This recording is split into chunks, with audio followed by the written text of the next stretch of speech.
Capítulo 1. Jejuando por uma reviravolta em sua vida?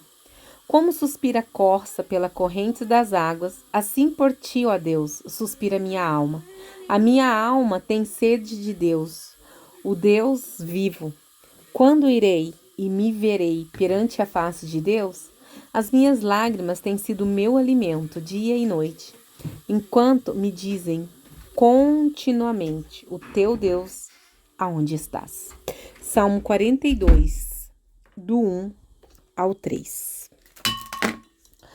O que é o jejum? Pelo fato de existirem muitos conceitos errados a respeito do jejum, eu quero primeiro esclarecer o que é o jejum. O jejum bíblico. Jejuar não é simplesmente ficar sem comer por algum tempo. Isso é fazer dieta. E talvez até morrer de fome. Mas não é jejuar. Jejuar também não é algo que só é feito por fanáticos. Eu quero realmente deixar isto bem claro. O jejum não deve ser feito apenas por monges religiosos solitários e em uma caverna ou em qualquer outro lugar.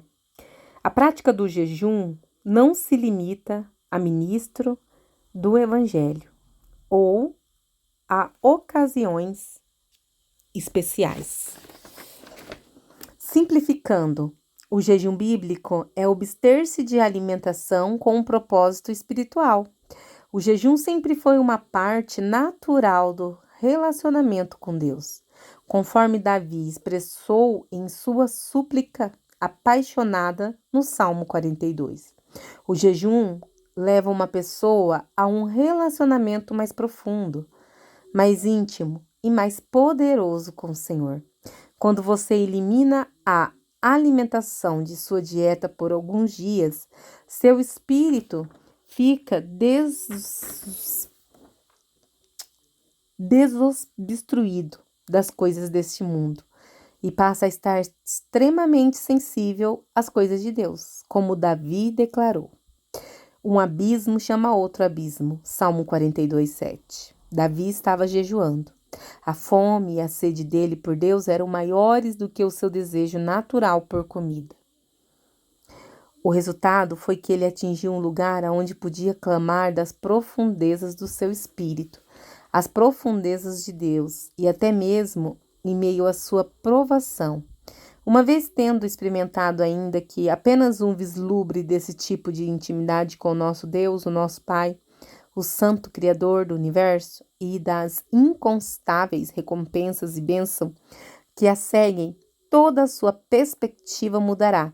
E em breve você perceberá que jejuar é uma fonte secreta de poder que é negligenciada por muitos. Lá em Eclesiastes 4,12 diz: o cordão de 3 dobras não se rebenta com facilidade.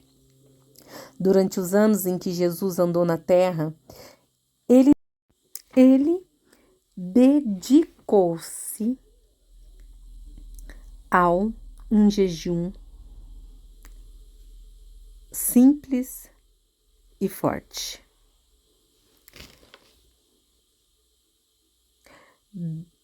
A fome e a sede era muito grande.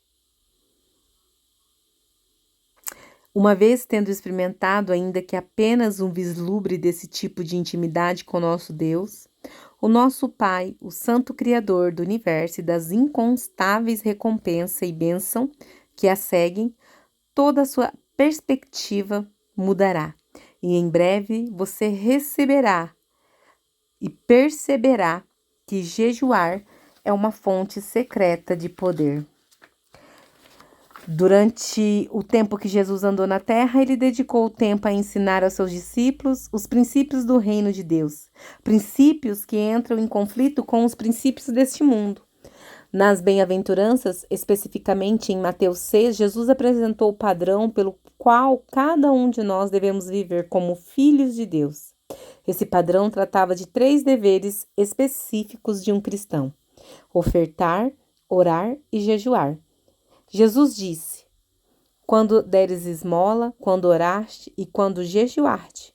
Ele deixou claro que jejuar, assim como ofertar e orar, era parte natural da vida cristã. Deve-se dar tanta atenção ao jejum quando se dá a oferta e orar. Os 3 deveres de todo cristão são ofertar, orar e jejuar. Salomão, ao escrever os livros de sabedoria para Israel, deixou claro que um cordão ou corda trançado com 3 fios não se quebra com facilidade. Do mesmo modo, quando a oferta, a oração e jejum são praticados em conjunto na vida de um crente, isto cria um cordão de 3 dobras que não se rompe com facilidade. Será que não estamos perdendo as nossas maiores vitórias por deixarmos de jejuar? Você se lembra da frutificação a 30, 60 e 100 por 1 de que Jesus falou? Encare dessa forma. Quando ora, você pode liberar essa frutificação a 30 por 1. Mas quando a oração e as ofertas são parte da sua vida, eu creio que isto libera bênção a 60 por 1.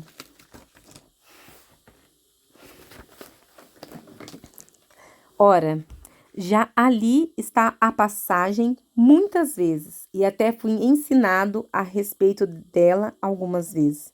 Mas todas as vezes eu me concentrei na declaração e nada vos será impossível. Creio muitas pessoas param por aqui, mas Jesus não parou porque ele sabia que havia mais.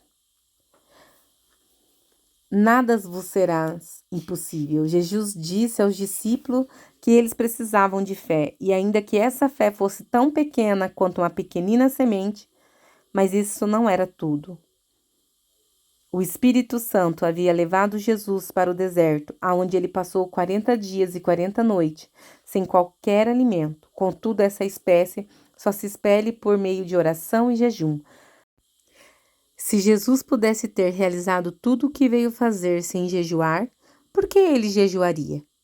O Filho de Deus jejuou porque sabia que havia coisas sobrenaturais e que só podiam ser liberadas deste modo. Se foi assim na vida de Jesus, quanto mais não deve ser o jejum uma prática comum em nossas vidas. O jejum é para todos. Talvez você esteja pensando, ainda não entendo como o jejum pode ser realmente para mim. De acordo com as palavras de Jesus, é dever de todo discípulo e de todo crente jejuar. Quando se dirigiu aos fariseus dizendo por que os seus discípulos não jejuavam, Jesus respondeu: podeis fazer jejuar os convidados para o casamento, enquanto está com eles o noivo? Dias virão, contudo, em que lhes será tirado o noivo, e naqueles dias, sim, jejuarão. Então eles jejuarão. Jesus não esperava que seus discípulos fizessem algo que ele não havia feito. Jesus jejuava e, de acordo com as palavras de Pedro, ele é o nosso exemplo em todas as coisas. O discípulo não está acima do seu mestre. Todo aquele, porém, que for bem instruído, será como seu mestre. Lucas 6,40. Um bom exemplo dessa recompensa pode ser encontrado em Daniel. Enquanto estava no cativeiro na Babilônia, o jejum de Daniel trouxe a recompensa de Deus, mesmo que ele tenha jejuado parcialmente, ao abster-se apenas de certos alimentos. Deus abençoou Daniel com sabedoria superior à de qualquer outra pessoa daquele império. Isto é apenas a ponta do iceberg. À medida que prossegue com a leitura, eu mostrarei a você. À medida que você estiver aqui comigo, ouvindo todos os áudios em book que eu estarei enviando todos os dias, você terá desejo de conhecer a vontade de Deus para a sua vida, com quem deve se casar ou com quem deve fazer em uma situação crítica, e eu lhe mostrarei como o jejum pode levá-lo ao ponto de ser capaz de ouvir claramente a vontade de Deus. Amém?